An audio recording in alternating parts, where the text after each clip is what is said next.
This episode is proudly brought to you by the members of the You Run Podcast Network. All shows can be found at yourunpodcast.com, so go and find your new podcast addiction today. Another week, another spree. The murder, the mayhem, the depravity. They're pulling up a chair and dimming the lights. Two voices against the darkest night. He's horrified, she's got the stats.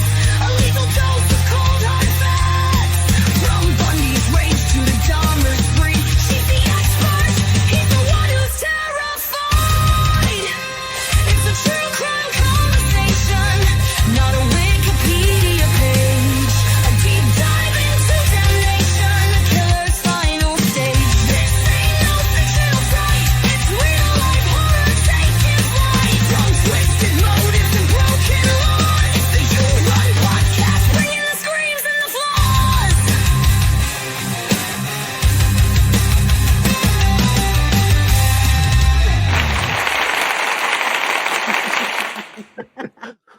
We're back! We're back, bitches. I love watching the old me with my shorter hair. So my hair's longer for you people. Like I've been growing it out. I actually got a little trim today, but like who the fuck cares? But anyways, it's so funny because watching our intro, I literally am like, I'm giving Eileen Warnos vibes because this is me all day. All day. When I drive, that's me. Like that, she's my spirit animal when I drive because traffic is awful. This was just a rant, but literally, that's what it reminded me of today. Leaving. We are back. Get ready for more chaos, more carnage. We've been off the air since July of 2025, and if you're listening to this episode now, it is 2026. It's honestly a real pleasure to be back recording with Heather. It's so long since we've had face-to-face contact, so for the first time in a long time, hello everybody and welcome to the You Run Podcast True Crime. My name is Scott and I'm Heather. I'm back. I made it back. You made it back, and you now, I don't care what you need to do, whether it's like stitches or like a plug or whatever, you have to stop having babies now. I'm no not more gonna babies. have them. Y'all know how y'all take your kittens to get fixed. That's me. Like I'm like a kitten. I got fixed. I can't get pregnant again. It does actually sadden me. I'm gonna let the listeners know, and you know, Scott, it does sadden me because it's like an end of an era for me as a woman who likes babies and likes to have babies. But it's okay because I'm happy. I have 4 children plus a bonus son. So I have 5. That's pretty. I'm starting over my 40s. Anyway, maniacal. I might come back. I think I'm coming back. I'm bringing real crazy energy because it's been a lot. It's been a lot. It's a lot different raising a toddler and a newborn and now an infant because she's not newborn. She's 7 months old, almost 8 months. That alone is insane.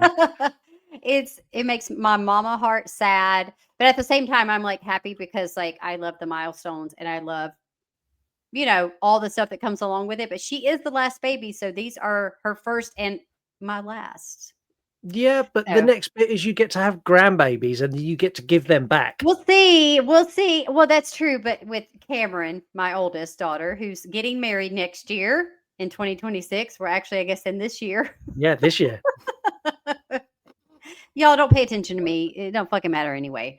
So the thing is, she's getting married and she don't want any kids yet, though. So we're good. No children up now. She's only 22. We're good. Yeah, there's she plenty of time. Grandma yet? No. Grandma. Granny Heather. I'm not being called grandma or mama. I don't know what the baby would call me, but it won't be. I don't like that. That's not my vibe. Just call me Heather. Call me Heather. Anyways. If you are new to the show, we are a true crime podcast that doesn't spell things out and doesn't just read Wikipedia to you. We have a conversation about the case while giving you some facts as well. If you are a returning listener, you'll be delighted to know that interactive features are back in a small part on this show, but are going to be a huge part of the cases as we move forward. We're going to unveil some new interactive bits and a couple of new tweaks that we've made to the show as we go through. I'm really excited for this case. So today we're looking at the United States' most prolific serial killer with 50 confirmed victims and 43 unconfirmed confessions. This man has killed more people combined than the entirety of all of the killers we've covered on the show today. Yeah. No, And he has. 100%. Yeah, and he has. And nobody, literally nobody, knows who this guy is. He's the most prolific killer, and no one's ever heard of him. I'm raising my hand. You guys, I'm a true crime slut. Like, literally, right? Never knew who he was. I was like, this is who we got. We're coming back. Heather's coming back. And now I don't know shit about my shit. I'm like, he's like, the most prolific, but yet super unknown. Yeah, which is wild. Crazy. We're going to be looking at Samuel Little. You'll be used to this point in the show where we give you a video package, but we've got rid of those. So what we're going to do instead is just do this. That's all you get now. We've got rid of the video packages because when I put these on YouTube and other sites, I have some serious issues with copyright. So we're not playing that game anymore. As soon as I picked this case, because this is one that I picked, like it's the first ever that I've gone, I found a case that I want to talk about. This, like, as soon as I started looking at it, this is such a difficult case to talk about because of the way it unfolds. It's not a case of he was killing loads of people and the police were hunting him. Like it's just a really odd way that it's set out. So I'll give you a little bit about Samuel Little, who we're covering today. So he was born in 1940 in Reynolds, Georgia. His mother was a bad person as well. She had issues with drugs and various other things and spent some time in prison. He was actually born in prison. She was in prison. I think she was in prison at the time for prostitution. His father was only a child at the time as well. He was a teenager. So they had Samuel super, super young. He was raised by his grandmother in Ohio. And like for the early part of his life, everything was pretty smooth sailing. It wasn't until he got sort of into, I don't know what you'd call it, like kindergarten. Like when I say the early part of his life, like up till where he went to school, his earliest memory, which he's spoken about loads of times in interviews, that spurred him into killing was looking at one of his kindergarten teachers rub her neck. And he was like, I wonder what it'd be like to like wrap my hands around her neck and choke her out. And I'm like, that's wild as fuck. You're like 5. That is hard for me to understand how a 5-6-year-old, let's say he's 5 or 6, right? Yeah. Would be able to have that thought process at all. Because you think about a 5-year-old or a 6-year-old, and I'm like, how do you even know that? How do you know that you have those feelings? Like you can have feelings, I understand, but like I don't know how you would be like, oh, I couldn't wait. Like, ooh, choking. It's weird to me. Yeah. Part of it sounds like, I don't want to say made up because obviously we don't know, but like it sounds a little fucking fake to me because I'm like, how do you? I don't know. Yeah, it's really bizarre. He's very, very evil. So he started so maybe that's what it is. Yeah, I mean, he started getting into true crime magazines in his early teens. And by the time he hit like 16, his rap sheet was bigger than most people's who've done 10 years in prison. He had 56 convictions. Yeah, 56 convictions by the time he was 16. What the fuck? It's just, but it's like a mixture of everything. It was like burglary. It was just like all these theft, petty theft. It's just like all these rando things. Yeah. Doesn't make it okay, but what I'm saying is like, yeah, like if you're 5 or 6 and you're already thinking about how it would feel good to choke someone, you're gonna probably have a rap sheet by the time you're in your teens, or you need some help. But yeah, no, it's wild. I mean, he done some time in juvie, and then he graduated to big boy prison in 1961 for robbing a furniture store. Like, instantly, that tells me the level of intelligence he has. Like, it's furniture. just a crime to do a crime. It's not about the furniture store. It was like some people have they get a hard on when it's like, let me just rob anything, rob a store. Who wants to rob a furniture store? What the fuck do you want there? A lazy boy? You're a lazy boy. Exactly that. I mean, Like, by the age, think of something. By the age of 35, because it took him a long time to sort of really rack up some proper convictions. By the age of 35, he'd been arrested 26 times across 11 states for theft, assault, attempted rape, fraud, attacks on government officials, and resisting arrest. Yep. It don't make no sense, does it? It don't make no sense that somebody done got arrested 26 times. My real Southern accent's coming out now, because you would think, like, do something with this fucking dude. Do something with him. Keep his fucking ass in jail. Like, why are you arresting him 26 different times? Like, attempted rape, that he should have stayed in jail for like a long time. Yeah, and like honestly, he's really good at evading punishment. Like, another level good of getting himself out of shit. Sometimes it's by fluke, other times it's by, I'm gonna say it, his pure genius. He is an intelligent guy. He's also very charismatic, which caught me off guard. He's very much like a Bundy style character. A lot of his victims he lured. Some of them he paid, but a lot of them he lured because he was a charming, handsome black guy. Yeah, I mean, charm and charisma can get, panties to the floor far more than good looks can sometimes. And it's the truth. Is the truth. Like, because if you got it like that, you got it like that. And so I don't know if I would compare him as charming. I get what you're saying. Like, obviously, he wasn't quite as charming as Bundy, but like, he had different tactics. The charisma more so than the charm, which are two different things, actually. So some people just got that swag. They just got that thing about them where you're like, I like this person. Maybe not my type, but I like this person. And that's how he got these poor women. He suckered them. He really did. I want to give some examples of times that he avoided prison. So in 1982, he was arrested and faced charges for murder of a 22-year-old Melinda Rose Lepre. So she disappeared a year earlier. A grand jury did not indict him for murder and ended up extraditing him to Florida to face another murder charge for a 26-year-old Patricia Ann Mount. Now, in the trial, the witnesses that they had in Florida were deemed as unreliable, and they weren't very, very consistent. So what happened is he was fully acquitted, not of one, but both murders, because basically the first trial in Mississippi, they passed that up because they thought the case in Florida was stronger. That fell apart, and he walked out in 1984 free, 100% guilty, but not a blemish on his record at all, which is insane. That's just policing in the 80s, bro. That's just like policing in the 60s, 70s, 80s, today. All today. It really is. If you think about it, it is shoddy policing. It is shoddy police work. It is like, why is this person out?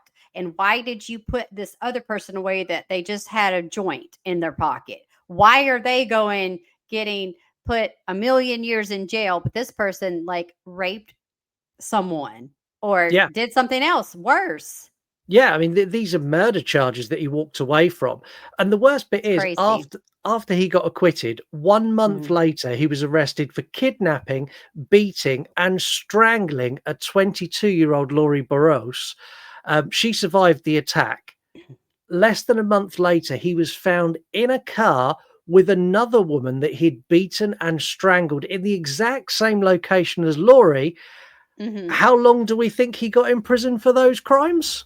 He probably got a slap on the wrist, right? 2.5 I know. years for Yeah, 2 years.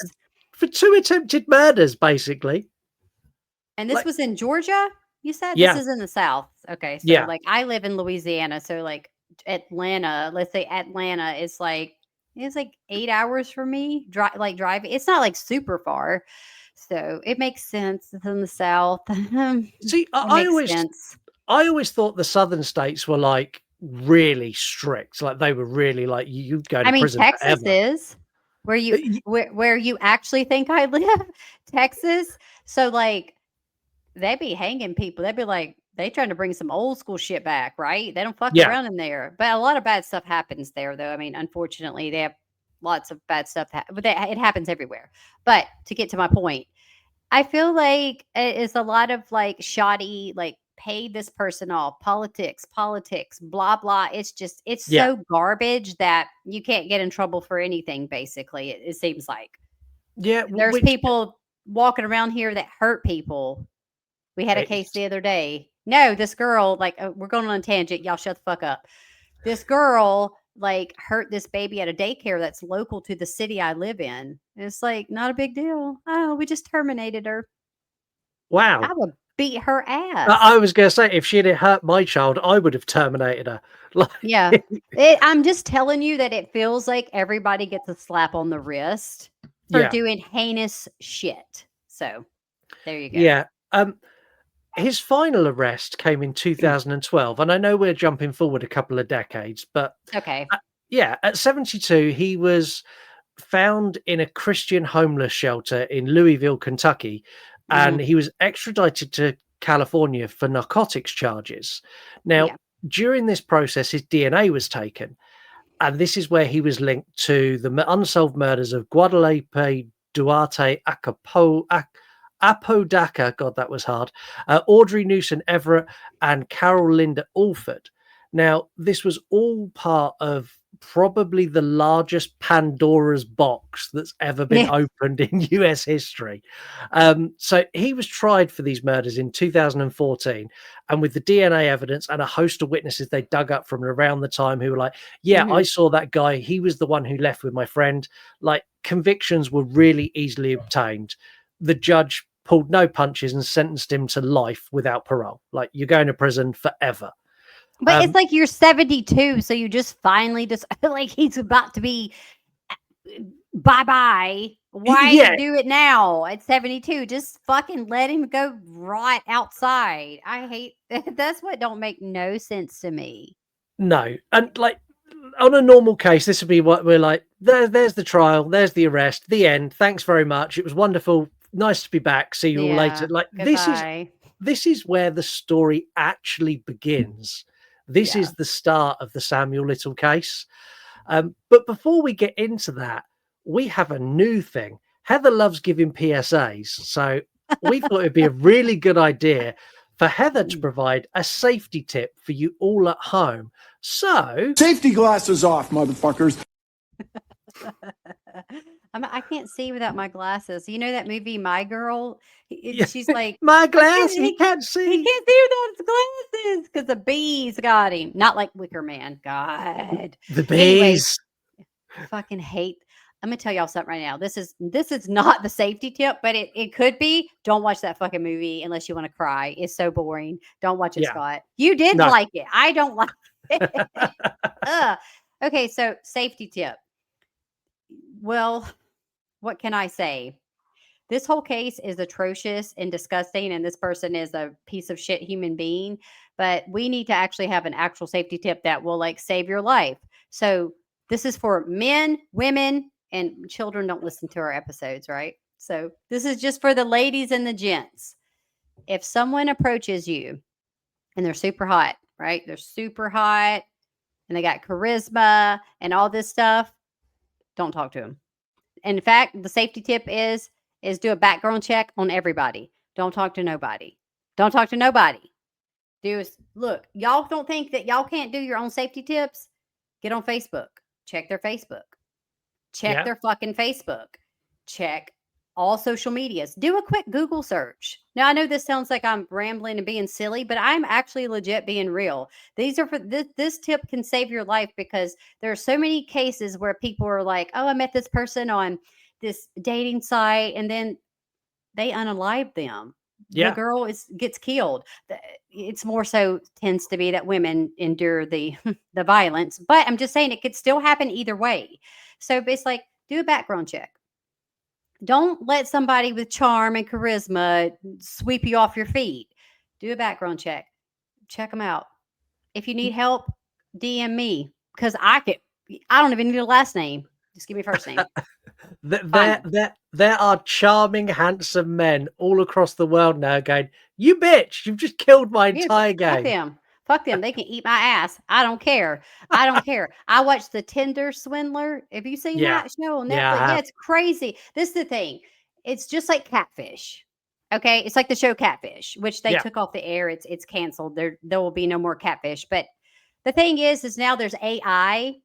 And so we're dealing with a whole nother set of issues, guys. Safety tip. Watch your backs. Please be careful, especially when you're single and you're meeting people. Do a background check. Don't give people your addresses. Don't let them come. No, meet in a public place for your first date. You're like, oh, this guy's hot. This girl's hot. Bitch, meet at Starbucks. Yeah. Meet wherever. I'm telling y'all, you can't trust nobody. And I'm not a conspiracy theorist, as Scott knows. But like, there's too much bad shit happening in the world, and AI will trick you. I don't like AI. No, that's my safety tips. Actually, it was a lot of safety tips. So sorry I rambled, but like, I want people to be safe. I want people to be safe. Don't be fucking stupid just because somebody's hot. They could be a piece of shit underneath that. I know hot people that are pieces of shit.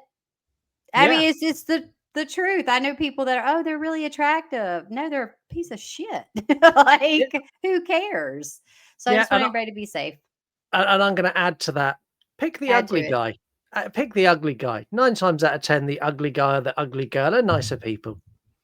I would say that, but I live in the ugly camp. I'm firmly fighting that ugly corner. Let's take a quick break. We're taking a break. You love binging podcasts, but just don't simply have enough to get through? Well, if that's you, I've got the perfect place for you to go. It's yourunpodcast.com. Because on yourunpodcast.com, you'll find full access to the entirety of the You Run Podcast Network.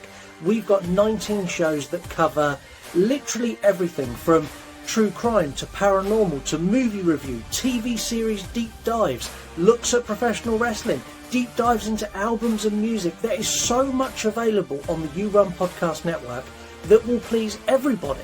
So why don't you go to yourunpodcast.com and find your next podcast addiction. Anyway, let's get back to the show.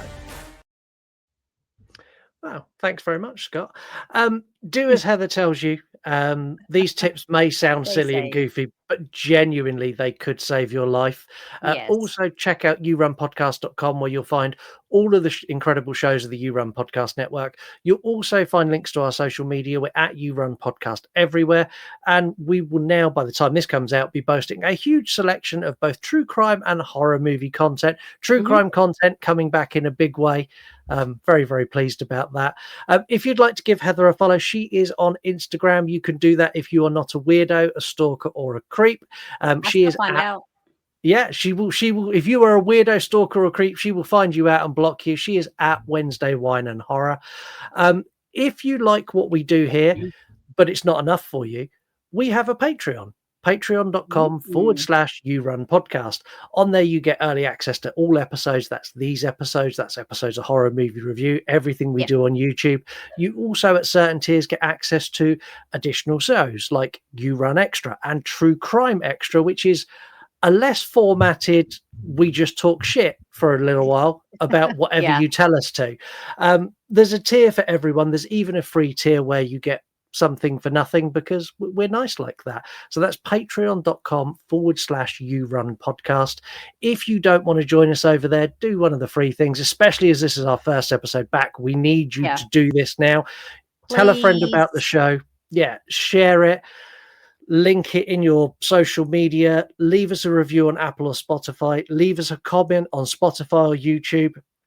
And most importantly, get involved with the show with your opinions, whether it's on one of our posts, whether you send us an audio DM or X or Instagram, or record us TikTok and tag us. Any of those things, you'll get your voice on the air and you can be a bigger part of this show moving forward. Because we kind of, as we pre-recorded stuff, when we were gearing up to kind of having our shutdown, when we were doing that, we were very much like, we need to get this case done. We'll get this case done. And we stopped doing what we were really good at, which was getting everyone to wade in with their opinions. Yeah. Well, I mean, we're a little rusty. And also you mentioning the tiers, like if they don't actually get on one of the tiers, I'm going to give you real tears. Get on it. Love you guys, though. Please support us. Please. I'm not rusty. I'm still really feisty. That never left. That never left. That's I'm rusty. Personality. I'm definitely rusty with true crime. Like when I put this case together, I'm like, how do I do this? How do I investigate again? And this case was so complicated. I needed one that just went from A to B. Yeah, it was just like, he did this, the end. Like, I get it. But this one's not too complicated. It's just that it's a lot going on because you have his ramblings, which again, we'll get into that, but it's just like, I think it's all scattered all over the place. And that's the problem. It's not as straightforward because all this shit started so early and then he lived to be old. So you have a long span of stuff and then you don't, but then you do. So it gets to be kind of all over the place. I don't like chaos like that either, but it is what it is. This investigation was, so following the conviction of Samuel Little, this is where VICAP stepped in.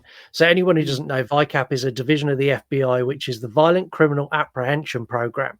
So what VICAP do is when any state has got a crime that is unsolved, that they kind of hit a dead end, they upload it to VICAP. Or if they think it's a serial killer, they upload it to VICAP and they put all the details of that case. And then what VICAP do is they then try and link cases together and try and make connections to tie things and make sense of various different crimes. So VICAP linked a case in Texas, which fitted Samuel's pattern. And they sent in a Texas Ranger to interview him in prison. The initial interviews were slow. They were very much a feeling out process. Samuel Little didn't really want to help law enforcement, and they didn't think they were going to get anywhere with this Texas case. So what they'd done is they just built a rapport. We're talking like 5, 6, 7, 8 visits to just get a general conversation going. And they convinced him to work with them because they basically said, you're in prison forever. Like whatever you tell us now is not going to change. You're in prison forever. And what he said was, I want the death penalty removed. If I'm going to tell you about anything I'd done in Texas, the death penalty's got to go. That's so crazy that you can like negotiate as the criminal. Like, isn't it up to... I don't know. Like, I'm not a lawyer. I don't know that much about the court system. I mean, I love crime, but yeah, it doesn't. I don't. They gave it to him. They said. Well, I guess in turn for the information, correct? Because it would make sense to be like, okay, fuck it, we're gonna convict him. We just won't. They sit on death row anyway for years. Let's be honest. Even when they get the death penalty, most of them they don't ever see that. So. No. So they agreed to do that. And this began his confessions to the FBI. And my God. So one thing they discovered really early on is Samuel actually had a really good memory for detail, not just to recall the descriptions of the women that he had murdered, but also the clothing they wore, where he picked them up, landmarks of where he took them, like how he killed them, where he disposed of the body. and he was able to remember so much. But one thing he was particularly shit at was dates and months. So he'd be like, oh, I killed this person in Las Vegas and we went out past this hotel and then I took a right down this lane and I dumped the body there. And they'd go and find the body there and they're like, when did you do this? He's like, oh, I don't know, like 1994, June. And it turns out when they like investigate a little bit more, it was like August of 99. Like he was always like 3 or 5 years out either way. See, that to me already has me being like, how do you remember like that your victim was wearing a red blouse and black jeans or something, right? Seems easy enough to remember, but when you've got so many. He's got a lot. Well, he's got a lot. He's claimed half and half because almost half are unconfirmed.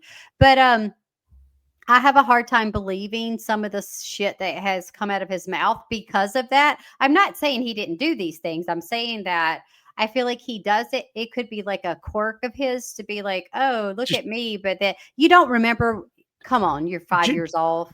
You think the same as me. He's being deliberately difficult. I think that was a better way to put it. Yes, instead of me going on a tangent. But yes, that's what I mean is that like he's being a dick on purpose. Yeah, he's like, I'm gonna tell you information. Yeah, I'm gonna tell you information, but I'm gonna act fucking stupid and act like I didn't know what year. Yeah, you knew what year. Maybe not what month or day, but I feel like he knew more than he let on. But anyway. Yeah, I think he did as well. And I think that's what made it harder for them to confirm more of his murders. Like it's hard. Because when they're doing investigations like this, like they put things on the FBI website going, we think this happened at this time. Do you know this girl? And that they try to get people. And if people look at that and go, oh, I knew a girl like that, but I don't think it's her because I knew her in 1988 and they've put a date of 1997. Like exactly. People don't call he's just trying to make things hard. He was actually quite a good artist as well. And I found this so fucking creepy. So he was able to do composite sketches of his victims. And they were so good that police were able to use them to match faces and people in the VICAP database.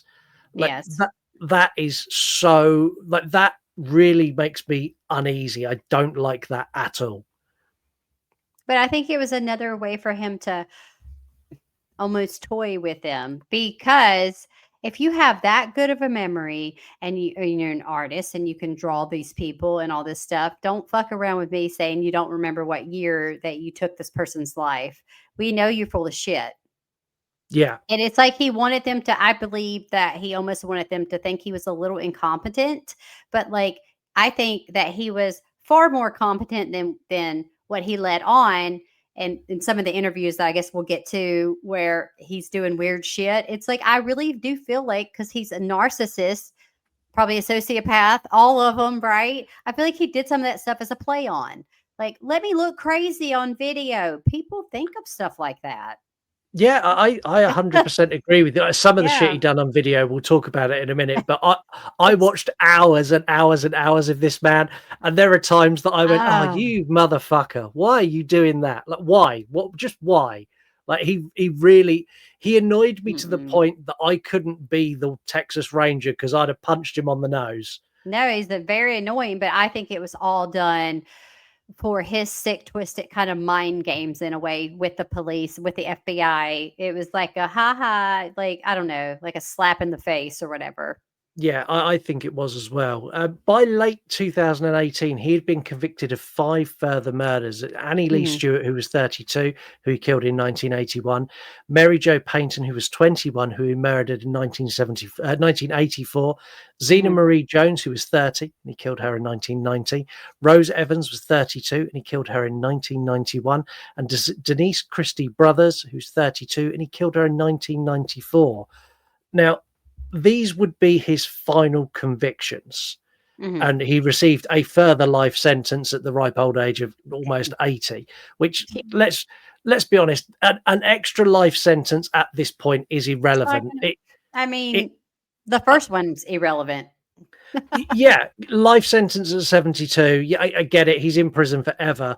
Like, I think now trying him and convicting him for further victims is kind of pointless. Like, I think investigating and finding and giving the family closure, but I don't think understand that. yeah, I understand that, but I don't like a judge throwing additional time on his sentence. Like, what? Why? Why are you just say, well, your sentence stands. You're in prison forever. Well, they did it because usually in certain situations they could try to get an appeal, and if they have like lesser charges, perhaps they could get out on like probation or parole. I mean, or Yeah. whatever parole I meant. And so with him having 2 life sentences, he's not going to get an appeal on that. Even if he No. were 42, he wouldn't be able to. So I think that's why the judicial system does stuff like that, because it's a way to, it makes no sense to us because we're like, well, if you have 1 life sentence, you're in life. Sometimes people be getting out, y'all. So I think it's a way to not have it happen. That's a whole other conversation. Like, if someone's sent to don't- prison for life, like, it's life. It's that simple. but it's I know it is it's not that simple, really. But it's not. It should be that simple. It's not should be. you're going to prison for life unless you behave really well, and then we might let you out early. Like, what the fuck is crazy. Yeah, because you don't. Some people don't. They can't be rehabbed. No rehabilitation for them because someone is twisted as this person. I would have not wanted him to be back on the streets, even though he basically lived his whole fucking life on the streets. So he did, and like he bounced around so many different states, which made this so much harder for them to investigate because he's got like can't find shit. He's literally got victims from the West Coast to the East Coast, all across. Like, everywhere he went, he killed somebody or multiple people, and then went back to towns to kill other people that he missed the first time round. You're like, fuck. So during the confession process, he managed to negotiate a transfer to California. And the reason that they agreed to this is they put him in it was a maximum security prison, but they put him in a better area of that prison and gave him drawing materials and access to his own little studio and his own cell, so he could continue to draw and interview with the FBI to give more information. Yeah. Now, he confessed to 93 victims starting in 1970 and spanning to 2005. It is believed the FBI believe he could have been active as early as 1960, meaning that the total number of murders could be much higher. Of the confessions he made, 50 have been confirmed as fact by the FBI through DNA and witness interviews. Just that alone makes him the most prolific serial killer. Like, take out the 43 that haven't been confirmed. He was having some issues with health. He had heart disease and he was getting decidedly sicker. So they were increasing the frequency of the interviews to try and get as much information as they could before he died. And in the later interviews, he does become very difficult. He's like, I'm tired now. I need a break. I'm tired now. Well, I need a break. Like, whatever. I just still don't really like he was gonna. I just feel like he was full of shit. Yeah, like you can tell anybody like you got a bad heart. Okay, you ain't got no baboon's heart. I understand that. Like, okay, whatever. I don't want to say I understand because I don't sympathize with him at all. But it's like you're being interviewed. You're going to die. Like, why not just tell the fucking truth? That's what I'm saying. They play games like that because it's some kind of it gives them some kind of sick satisfaction. I think a lot of these serial killers, it's like, I'm taking this to the grave because how are you gonna know? You can't interview him when he's dead. No, it's a power play. It's like I'll give you a little bit. I'll come back next week. Like, you might not be here next week. Might not be here tomorrow. So it's you need to tell me now. Yes, exactly. He died in December of 2020, taking any further information he had to the grave with him. We've added something else that I want to talk about, and I think we're going to do this moving forward. I want to talk about the MO. And for those of you who don't know, and I'll be honest, I didn't know, MO stands for modus operandi, which is Latin, and it translates as method of operation. It's fancy. Y'all didn't know we're fancy. Well, fancy. So in this, we're going to go through sort of his victim type and what he'd done and the way he'd done it, because I think it's something that is interesting to understand and gives us more of a picture of what he was like as a guy. All of his victims were female, which instantly tells me that he was afraid to do this to a man. He didn't want to do this to a guy.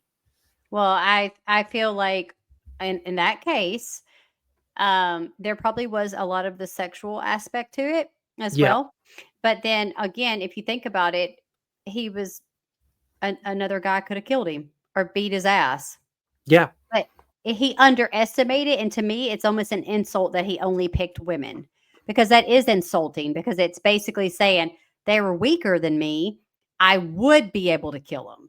Yeah, and to make it worse, he only picked women that were in a vulnerable situation. So he would prey on prostitutes and drug addicts or people that were down on their luck. One of the interviews he gave was about a girl who was overweight and she had really low self-esteem, and he saw her as a really easy target because he could big her up and make her feel special and then kill her, which is just the most fucking awful thing ever.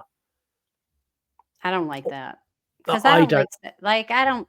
That's the thing. Like preying on the vulnerable or the elderly, children, especially. That it's just one of those things where it makes you think it's like if you did that to somebody else, they would beat your ass. Like you wouldn't even have had any victims. No, and like all of his victims were strangled except for one, which he drowned. And again, all of this, everything he does is very bare hands. Well, it's very personal. Do you understand that stabbing someone or strangling them, that is a lot of it ties into being like a sexual thrill for them, or it is extremely passionate, personal. Because if you think about it, you have to be so close to someone to strangle them, also to stab them. Now, when someone shoots you, that's different because they could shoot you from wherever. But there is something tied into that gives him that satisfaction, and it's control. Like you can control because you're strangling someone. Yeah, and it's such a horrible way to go as well. And one of the things he says in a lot of his interviews that he owns them. After he's killed them, he owns them. And one of the things he enjoyed the most was watching the life go from their eyes. That's so gross. he looked. That's spooky. He looked in their eyes as they died, and that is horrific. It also takes a long time to kill someone via strangulation with your hand. Now, if you were strangling them, if he used like a shoelace or like some type of something, it's not as hard theoretically. But like to physically put your hands around someone's neck, it could take up to 5 minutes to cut someone, like to kill them. So they're choking. Yeah, and one of the things he would do quite often is he'd choke them till they passed out and then bring them round and then choke them again. So he was incredibly vindictive and vile. He received sexual gratification from this. He's openly said that. And we're going to talk about some of his FBI interviews. So in one of the interviews, so I was just watching like reams and reams and reams of this. They're on the FBI's own YouTube channel, which was a revelation for me. The FBI have a YouTube channel. But I was watching through the interview tapes, and there's one of them where he turns around to the FBI, the VICAP agent, and he's like, "I'm sorry, I've got an erection." And he's just got a fucking raging hard stiffy. And I'm like, "Oh man, disgusting. You're the worst." And then like 2 minutes later, he sat back round and he's like rubbing himself. And I'm like, oh God, no. Why? I mean, they should have like fucking given him a life sentence for acting fucking stupid like that. Or it's been like interviews over, dude. Like you fucking taser. Keep your tallywhacker to yourself. Tase his tallywhacker. Yeah. Like, what? Like the one thing I find really strange about Samuel Little is he was very organized in his approach. So he would pick a victim. He would work on that victim, whether it was paying for them as a prostitute or talking to them in a bar or chatting them up or whatever, and get them into his car to drive to a secondary location where he would then kill them. But after he'd killed them, all the planning went out the fucking window, and he literally just dumped these girls wherever. He's like, one of the confession tapes is like, yeah, I pulled over at the side of a road. There was a bit of a ditch. There was some bushes, but it was actually a ditch. I just kicked her in the ditch. I think he killed for killing's sake, to be honest with you. I don't feel the motivation. It's not like a Dahmer or like a Bundy or like a BTK or a Gacy. To me, those killings almost made more sense as to why they did them. But like with Samuel, I'm just like, I feel like you're just a horrible person. He was a trash, evil, horrible person, disgusting person. And it's almost like he just killed people to kill people. Yeah. I don't know that he necessarily, I might take back a little bit of what I said. Maybe some sexual gratification, yeah, and some of it, but I almost feel like it wasn't even that. It was just, I'm going to kill people. I woke up and this is what I'm going to do. Yeah, one of the worst ones I heard. So he was arrested on a drug and drink charge. And at the time he was staying in a camper van in the car park of a mall. So the police come and arrested him. And the mall, who were pressing charges for trespass and other things, dropped the charges because he left a girl in the camper. She had nowhere to go, so she just stayed in the camper. And the owner of the mall wanted her gone. So he called the police, dropped the charges so Samuel Little would come back and pick her up and take her away. And in doing that, he took her away and then killed her. So this lack of following through from the mall owners cost the life of someone else, which is just awful. One thing I don't understand is he is the most prolific serial killer. He is one of the most violent and evil killers in the way that he kills. And he is not a household name like Bundy or Dahmer or Geen. And why do you think that is? Because I don't know why. I'm going to say that I'm going to say they're basing it more so on prolific for the word is that they're basing it more so on a body count than they are basing it necessarily on the act of how he killed. Because if we're going to talk about Bundy, let's talk about Bundy for a second. Bundy had a specific way of killing as well, but his killings, and not to take away from the fact that these other victims suffered, Bundy still had particular styles. He did particular things. Samuel just literally, he killed all his victims exactly the same way. And he was state to state, moved around. There was no pattern. Like I said, I think he just killed for killing's sake. Dahmer, his was very sexually motivated. He also was, he was gay. So we have to take that into consideration because all his victims were men, which does not happen. No. It's usually the other way around. It's always women.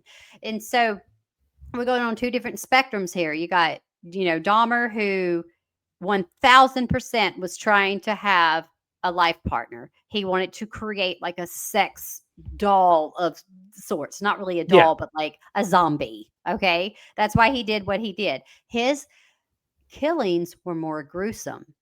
I mean, he had body parts. He had penises and shit in his house. Yeah. And Ed Gein had a box of vulvas. Y'all, he spray painted his mama's vulva. I ain't never gonna get over that. That I'm talking about. Y'all need a vulva. Put your vulva right there. That's what it looked like, kind of. But it was like, why you got that? And so that's what I'm saying. All these other people like are literally motivated by something that makes them feel good. But like Samuel, for me, I feel like that was not really what it was. It was like, I'm just going to kill people because I can. Nobody's caught me. Nobody's looking for these poor women because these women are, like you mentioned, they may be sex workers. They may be drug addicts. They just may have like really low self-esteem. But have y'all seen Samuel? No, thank you. When he was younger, he was quite a big, rugged man. Like as he was older, like, no, I could see why people would be attracted to him when he was younger. Like in the 70s and the 80s, Well, he yeah, was maybe because that. they all look. That's what they like. That's y'all Yeah. like ugly people in this. y- They're all ugly. Have you seen them? Yeah. One thing that I think makes this not as popular is the fact that this was never an ongoing investigation, and it No, happened after the fact. So it happened after he was arrested, and he was such an old man. If I'm honest, exactly. I think a lot of true crime cases are driven by the media. If you look Yeah, at yeah. Dahmer or Bundy or Geen, or it's all They're. the nickname, it's the ex Ripper, it's whoever this is, it's this, and it's Mhm. the press that drive this fear into the community that then make the community talk about it, that make it a thing. Well, it Because becomes pop culture. It becomes something that you look back on, and when in 20, 30 years from now, everybody still knows who Bundy is, Dahmer is, Gacy, Geen, BTK, yeah, Toolbox Murders. Everybody knows all these people. They're super infamous. yeah, Manson, everybody. But in 20, 30 years, nobody still cares. They don't know who Samuel Little is. no, and it's They, because there was no fear. He was never ingrained into pop culture, because by the mm-mm. time all of his crimes come to light, all of his Yeah, victims died 10, 15, 20 years ago. And it sounds awful, but it's the fact that no one's interested. The general public are not interested because there's no no, threat to them. True crime no. cases become famous and become infamous when there's a media hype around them, and people are like, Hmm. shit, I'm scared to go out at night because this Yeah. guy may take me and drag me in his van and take me away and kill me. With this, there was none of that. Like, this guy's in prison. Yeah, he's killed loads of people, but oh well, let's get on with our lives. And I I also think that a lot of this was driven by how the FBI handled this Yeah. after they arrested him. So the FBI done something that law enforcement don't do very often. They were completely open book. You can go to the FBI's website, the FBI's YouTube. You can watch Mhm. every single interview that he's done. You can see every single drawing of the victims that he's done, every single one that is unsolved, and it's still an active case. Yeah. Yeah, And yeah. that is so rare for law enforcement. They've literally given you everything, all the evidence they've got. There's reams and reams of files plus video interviews. Like, they've released everything, and that I've never seen that on any case ever. The amount of cases we've done where I've tried to dig and I've requested information from certain law enforcement departments, Yeah. they're like, no, no, it's ours. Well, it's Like just with an open and shut case most of the time because it's like, what do you need now that we're done with this? But even though he's deceased, yeah, there's 43 unconfirmed deaths. That, like, did he do it? Did they die coincidentally? Like, in the time span, was it overdoses? It could be all kinds of other stuff, right? Because that's why they're unconfirmed. We don't know. Maybe one day you will find out, but it makes sense to leave it open. But also, it's like he's gone now, and I I think don't now know. it's purely a closure for the Yeah. families.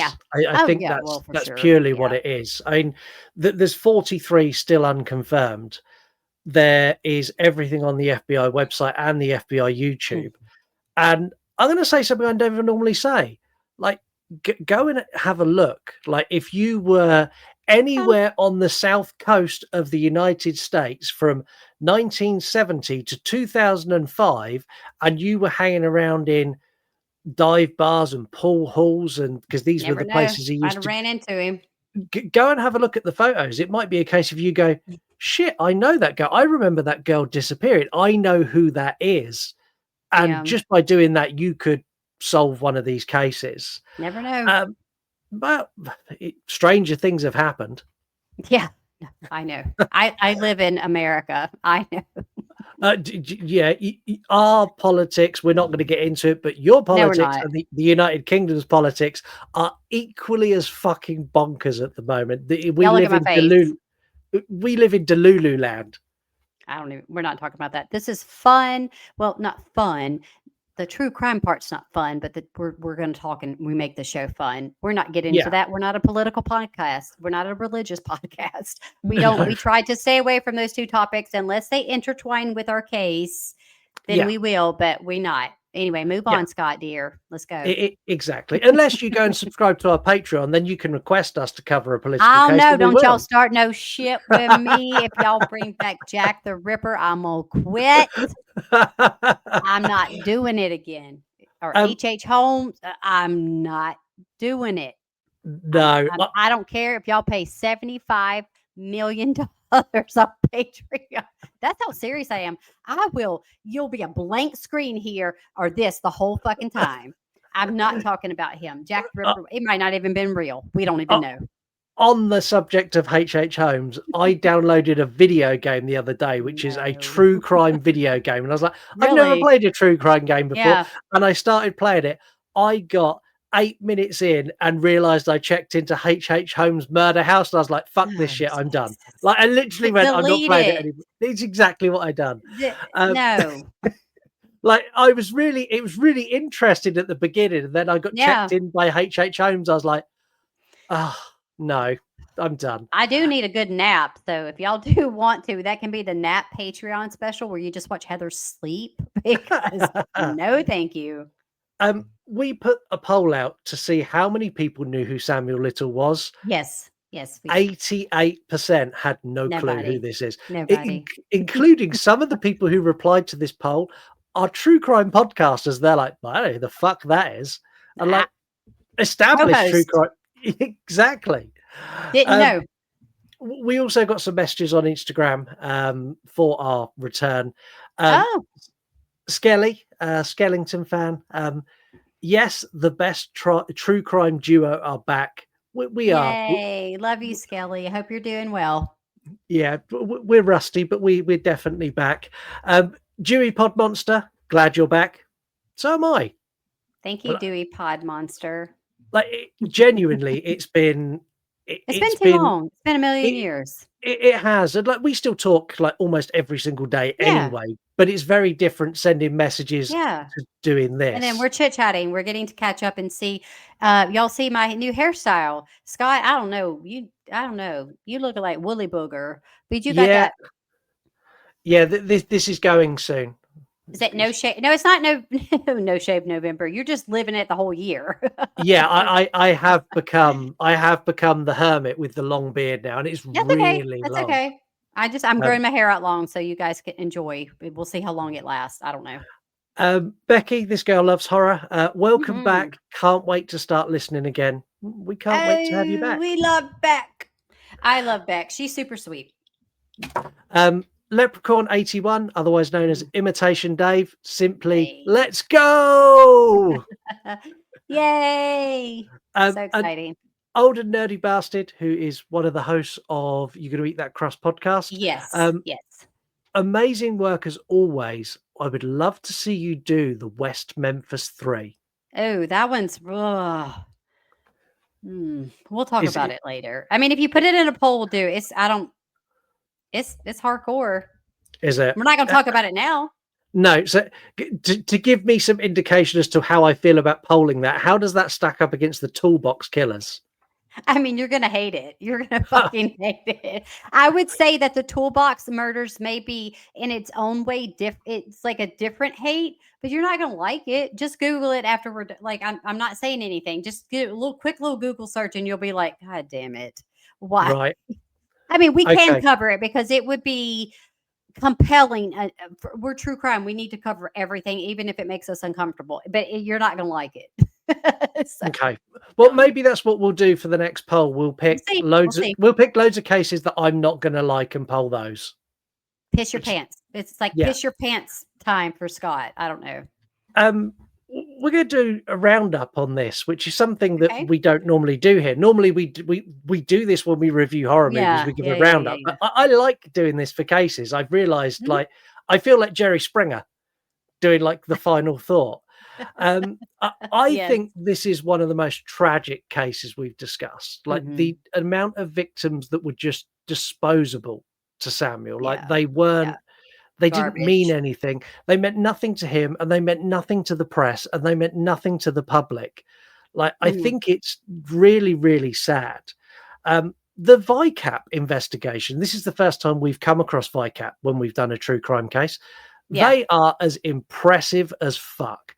The shit that they can do and how they tie stuff together, and the fact that they had multiple agents, that their only job in the entire world was to tie cases to Samuel Little. Like, that is really, really cool. And it actually showcases what the FBI are capable of if they feel so inclined to pursue something.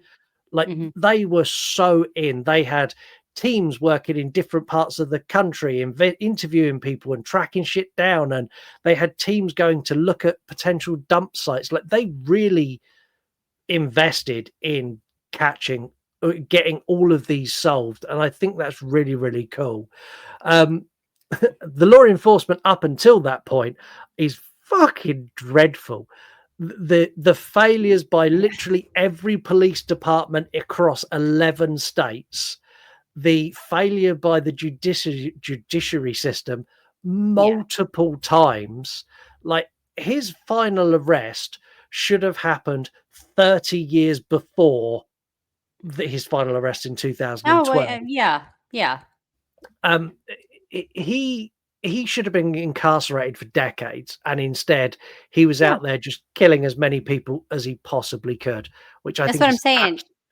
He killed for killing's sake, which is a terrible expression, but like literally he just did it. He's like, I'm just going to kill this person. I don't even really have a motive. It's not even sexual. It's not even tied to anything else. He was just a garbage person, evil person. He really was. Where do you stand on this? What's your kind of final thoughts for this case? Oh man, do you want me to go on a tangent like Mark for 40 hours? No, I'd rather if you go on a tangent for too long, I am going to play this. 2,000 years later. You know I won't, and I always got to pick on my friend. I always got to pick on, but I got to be nice because I might be getting a gift. So I got to fucking be nice because he might not send that shit. Anyways, okay, so honestly, I feel like this case, out of all the cases that we've done, has been a little underwhelming to me on the aspect of the fact that this guy was just like, I'm going to roll out of bed. I'm going to kill these poor victims. And you police did nothing. Like, it was like, how do you get away with that much murder and those many charges? And you literally just really don't ever spend any time in jail. Saying that you have a rap sheet doesn't really constitute you spending a ton of time in jail. I mean, yeah, you went to jail, but you could just be arrested and then like 6 weeks, 8 weeks, a month later, whatever, you get out. And it doesn't make any sense to me. And I know that's why he went under the radar. Like you said, he literally went from place to place to place to place. How are they ever going to connect any of the crimes? That's why they had a special unit to do his stuff, because no regular operating police force could just be like, okay, we're tied to this. He's been doing these crimes in Atlanta or Memphis or something, whatever. No, he went everywhere and he just randomly killed people. There's no rhyme or reason, if you ask me. And I feel like was full of shit until the day he died. And all the erection, that kind of sick shit he did in those interviews, I think it was just all on purpose. I mean, like, I think it was more of like look at me. Like, look at me. I'm just this and that. And like, why do you need to do that? Like, we want an actual answer, but he never gave us any kind of clarification as to why he killed any of these. You can't say, they were weak. No, that's not fair. No, just because he wanted to. That's what I'm saying. He literally, you guys make a shirt out of it. He killed for killing's sake. Like, he literally had no reason, actually. It's almost like, why do people do any of the things that they do? A lot of the times there's a motive. I don't think he had an actual true motive. I think he just literally was, I don't know. He was hanging out at that shrimp shack too much, because that's what he looked like to me. Do what you want with that comment. I don't care. Red Lobster is fucking gross. Have you ever? Well, that's an American thing. I don't think they have one there. It's fucking trash. Yeah, no, they don't have one here. So that is our return episode. I hope you've enjoyed us being back and the alterations we've made to the show. We wanted this to feel much more conversational as opposed to just like we're still trying to give you the facts, but we want to give you an introduction and a conversation that you can feel a part of. And then if you want to know more, like go to the FBI's website. Like you can go and watch. Yeah, you can find a lot of stuff on there and watch shit on there. Yeah, like 35 hours of Samuel Little's interviews. If you don't do that, it's boring. Like Scott, y'all, he do too much. I done told his ass. I'm like, you do too much. You do the most, drama queen. You do it the most. But thankful for him because he does do the most. But also, I'm like, don't watch 35 hours of that shit. You'll be like this. It's nap time. We will be back next month with a brand new episode, unless you are a mid-tier Patreon member, and then we'll be back in about 15 days' time with True Crime Extra, which is going to be I don't know, more of this, but just tangent-filled craziness. Just do something good for us. That's all I'm going to tell you guys. Like, don't fuck around because you think you got a power thing. No, yeah, no, we cut that Patreon off. Don't act crazy with it. Give us something good and fun to do. Do you guys understand that I'm on time constraints? I have a toddler. Campbell will be 3 soon. That's fucking right. Well, no, he'll already be 3. That's mad. Crazy. Anyways, world. And then an infant. It's too much going on. I don't have time to do these petty games with you. Yeah. Not with you, with the listeners. I don't have time for your bullshit. Actually, I don't have time for your bullshit either. But honestly, give us something fun. Like, make it worth our while, right? Yeah. Come on. Yeah, give us something fun. I don't know. Give us something unsolved. Give us something controversial. Give us anything. Give us Diddy. Give us Epstein. Give us something we can really have a chat about. Anything at all. Yeah, sure.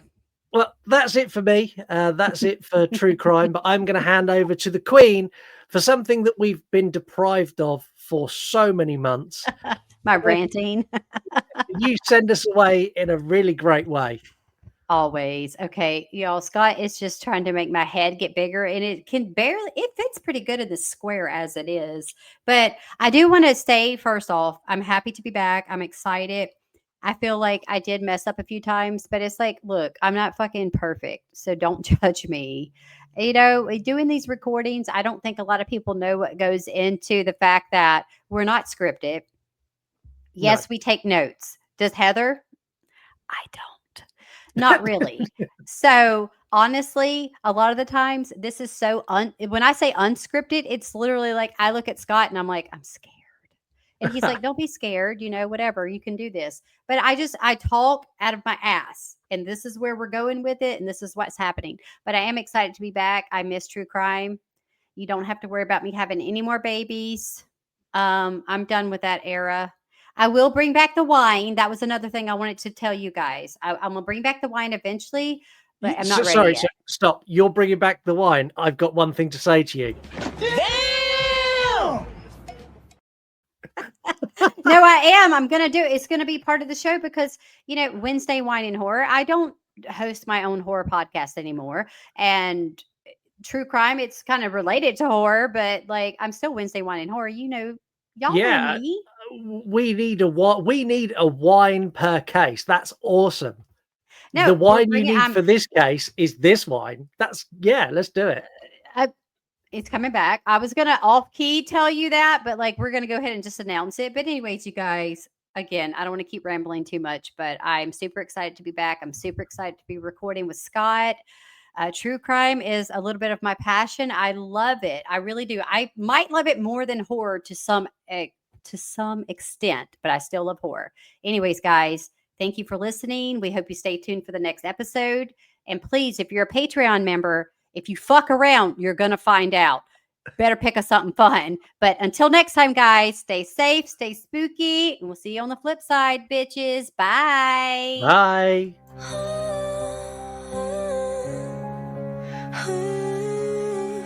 This ain't no fictional fright. It's real life horror taking flight from twisted motives and broken laws. It's the You Run podcast, bringing